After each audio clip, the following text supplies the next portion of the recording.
नमस्कार, मैं कमलेश कबीर एक बार फिर आपका स्वागत करता हूं इस नए एपिसोड में।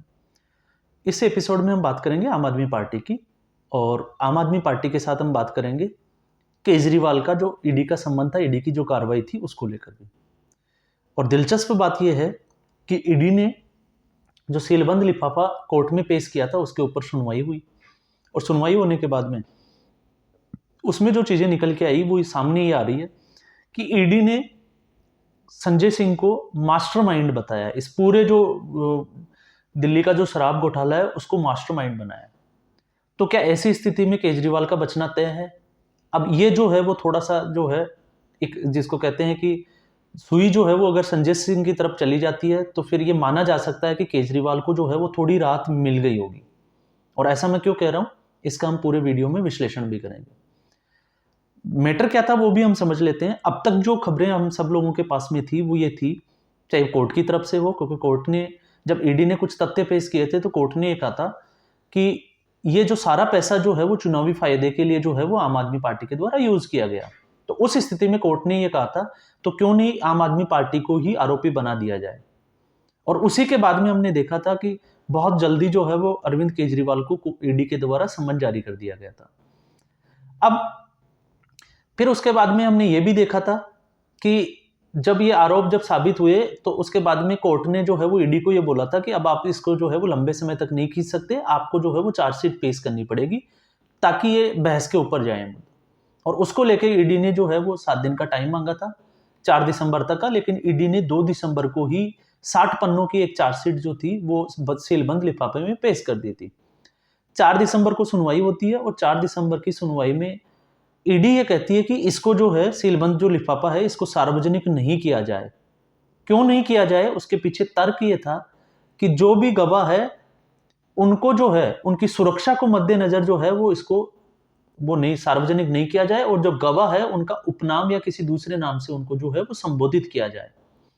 ऐसा क्यों कहा था, उसका अभी जो जमानत के ऊपर जो बहस हुई थी उसमें सामने चीजें जो आई, ऐसा इसलिए कहा गया था क्योंकि ईडी को ये डर है क्योंकि जो पहले जो गवाह थे वो सीधे तौर पे जो है वो संजय सिंह, मनीष सिसोदिया का नाम नहीं ले रहे थे, लेकिन जब उनकी सुरक्षा की गारंटी उनको दी गई तो उसके बाद में उन लोगों ने जो है वो सीधे तौर पे संजय सिंह का नाम लिया और संजय सिंह के अलावा मनीष सिसोदिया का भी नाम लिया। तो अब उसकी सुरक्षा के मद्देनजर जो है वो ईडी ने ये चीजें जो है वो कोर्ट में रखी और कोर्ट में ये भी चीज रखी कि इससे जो है सर्वेश मिश्रा जो है उसका जो है वो एक अहम रोल बन जाता है इस पूरे मुद्दे में। और उसी वजह से अब जो चीजें सामने आई वो ये आई कि इस पूरे मैटर का जो शराब नीति जो बनाई गई उसका मास्टरमाइंड था संजय सिंह। अब संजय सिंह की जो मुश्किलें हैं वो तो आपको पता ही होगा कि 4 अक्टूबर को जब उनके घर रेड पड़ी थी, और इसमें मैं एक चीज और ऐड कर देना चाहूंगा, हो सकता है वो बाद में कवर ना हो, वो ये थी कि ईडी ने जो है इसके साथ में जो साक्ष्य जो पेश किए हैं, उन्होंने जो कॉल डिटेल के आधार पे जो बातें हुई है उसको जो है वो ऑन रिकॉर्ड लिया है। ये इसकी जो है वो जो सुनवाई हुई थी, हालांकि अब जो है इसके ऊपर 11 दिसंबर को जो है वो फैसला आना है।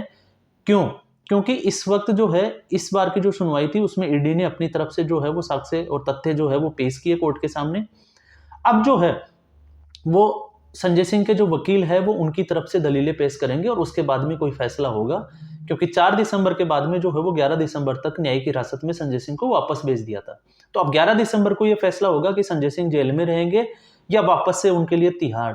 लेकिन अगर इस बार जो है अगर संजय सिंह को जमानत नहीं मिलती है तो फिर तो इनकी जो मुसीबतें हैं वो लगातार बढ़ती ही जाएगी, क्योंकि उसका आधार बन जाएगा ये तथ्य। इसका मतलब ये माना जाएगा कि कोर्ट जो है वो इन साक्ष्य को कहीं ना कहीं मान रहा है, चाहे वो मनी ट्रेल का हो, चाहे कोल डिटेल का हो, चाहे जो सर्वेश मिश्रा के साथ में जो लिंक थे, दिनेश अरोड़ा की कंपनी को जो लाइसेंस दिए गए थे उन्होंने जो है वो आके पूरी एक शराब नीति के ऊपर जो है वो बदली गई थी, हार्ड डिस्क में ओरिजिनल की जगह दूसरी लाई गई थी 2 दिन के बाद में। तो वो तमाम तरह की चीजें जो बार बार हम बात करना अगर हम उसमें करेंगे तो फिर बहुत लंबा समय उसमें लग जाएगा, क्योंकि हर बार वही चीजें रिपीट होके आ जाती है और ये भी लगता है कि पुरानी बातें हम रिपीट करते हैं, लेकिन कई बार विश्लेषण में उन चीजों को लिंक करने के लिए जो है वो समझ में आ जाए, इसके लिए जो है वो लिंक करना बहुत जरूरी हो जाता है।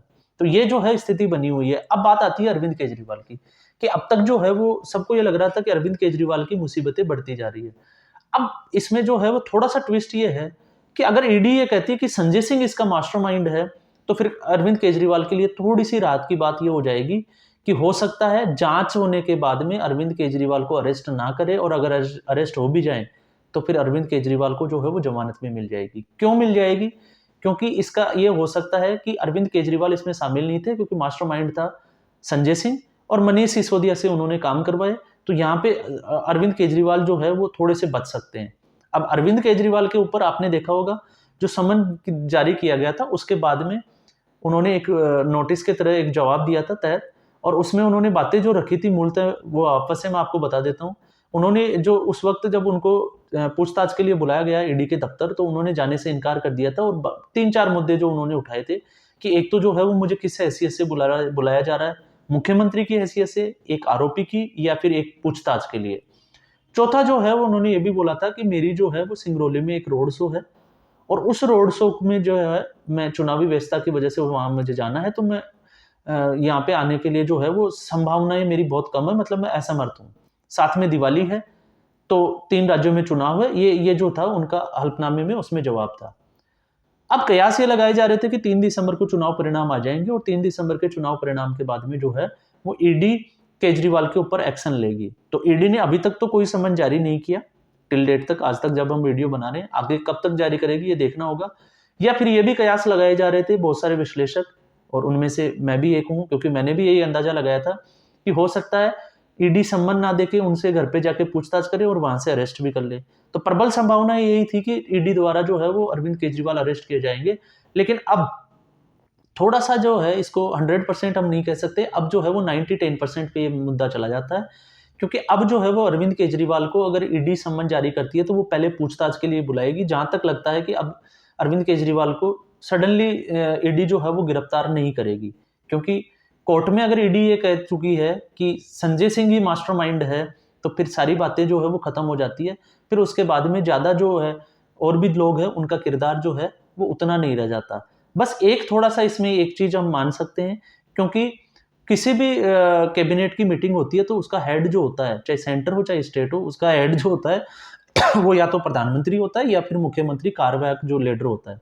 तो जो भी निर्णय जो लिए जाते हैं फाइनेंशियल से रिलेटेड, वो मुख्यमंत्री की अध्यक्षता में लिए जाते हैं। और इसमें जो चीजें सामने आई थी वो ये सामने आई थी कि ये सारी जो मीटिंग्स थी वो मुख्यमंत्री आवास के ऊपर हुई थी, और मुख्यमंत्री आवास पे अगर मीटिंग होती है तो अरविंद केजरीवाल उसमें ना हो ये तो संभव है नहीं। तो अरविंद केजरीवाल भी वहां मौजूद था। तो इसका मतलब ये जो नई शराब नीति जो बनाएगी, जिसमें 6% से 12% का कमीशन किया गया, लाइसेंस जो है वो दिए गए, मैन्युफैक्चरर की क्या कंडीशंस थी वो आपको पता होगा। फिर उसके बाद में वापस से जो है वो हर मोहल्ले में जो है वो ठेके खोले गए, कैसे उनसे जो है वो पैसा लिया जाएगा।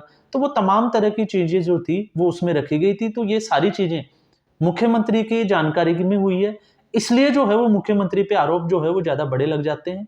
लेकिन आपको ये भी पता होगा कि साथ में सत्येंद्र जैन, मनीष सिसोदिया और संजय सिंह, 3 जो बड़े नेता, 2 मंत्री रह चुके हैं, एक सांसद, वो तीनों जेल में हैं। पंजाब में भी ये जो है उसकी जांच की आंच जो है वो चली गई, और वहां पे कुछ जो शराब कारोबारी थी उनके वहां पे ईडी ने छापे भी डाले हैं, उनसे पूछताछ भी की है। तो ये अब जो है वो धीरे धीरे कड़ियां जुड़ रही है, और कुछ चीजें जो है बाहर भी निकल के आ रही है, समझ में भी आ रही है। कुछ लोग जो पहले किसी कारणवश से, वो कारण कुछ भी हो सकता है, चाहे दबाव हम कह सकते हैं चाहे कैसे भी कह सकते हैं, लेकिन जो चीजें सामने आई है उससे जो है अब कुछ लोग जो है वो सरकारी गवाह बनने के लिए तैयार है। तो ऐसी स्थिति में अब इनके लिए तो मुश्किल है, लेकिन ईडी का जो अरविंद केजरीवाल के ऊपर जो कार्रवाई का तरीका होगा वो क्या होगा, पूछताछ का होगा या फिर सीधा अरेस्ट के लिए होगा, ये अभी जो है वो तय नहीं है। और अभी भी जो है ईडी के अभी जो स्टेप लग रहे हैं उसमें अब लग नहीं रहा कि ईडी जो है वो 15 तारीख से पहले या 11 दिसंबर को जो बहस होगी उससे पहले कोई अरविंद केजरीवाल को ईडी सम्मन जारी करे या उनको पूछताछ के लिए बुलाएं। उसके बाद में ही कोई एक्शन होगा, क्योंकि अब कोर्ट का रुख देखा जाएगा, क्योंकि ईडी ने अपनी चार्जशीट में साक्ष्य पेश कर दी है। संजय सिंह के वकील वो अब जो है वो कोर्ट में उसकी बहस करेंगे, उसका जवाब पेश करेंगे, उन दलीलों को कैसे वो काटते हैं, वो सारी चीजें होगी। और फिर उसके बाद में कोर्ट ने तय करना है कि जमानत दी जाएगी या नहीं दी जाएगी। अगर संजय सिंह को जमानत दे दी जाती है तो उस स्थिति में अरविंद केजरीवाल जो है वो साफ तौर से बचते हुए नजर आएंगे। और अगर मान लीजिए संजय सिंह को वापस तिहाड़ भेज दिया जाता है तो फिर कोर्ट का जो है वो ऑर्डर शीट क्या होगी, उसमें वो और क्या चीजें रखने के लिए बोलता है, ये इंपॉर्टेंट हो जाएगा, जो तय करेगा कि अरविंद केजरीवाल का भविष्य इस दिल्ली का जो शराब घोटाला है उसमें क्या होगा, वो अरेस्ट होगा या बाहर रहेगा। तो ये जो था, ये अब तक की इस पूरे केस की डेवलपमेंट थी, जो 4 दिसंबर के बाद में जो सुनवाई होनी थी, 9 दिसंबर की, आपको पता होगा। और फिर इसका जो है वो 11 तारीख को फिर से एक तारीख रखी गई है, और 11 तारीख की जो है वो संजय सिंह की न्यायिक हिरासत की आखिरी तारीख है। उसके बाद में फैसला होगा कि उनको वापस भेजा जाएगा तो कितने दिन के लिए भेजा जाएगा और क्या चीज़ें सामने आएगी। तो इस एपिसोड में बस इतना ही। उम्मीद करूंगा ये एपिसोड आपको पसंद आया होगा। अगर पसंद आया, लाइक करें, शेयर करें और चैनल को सब्सक्राइब जरूर करें। धन्यवाद।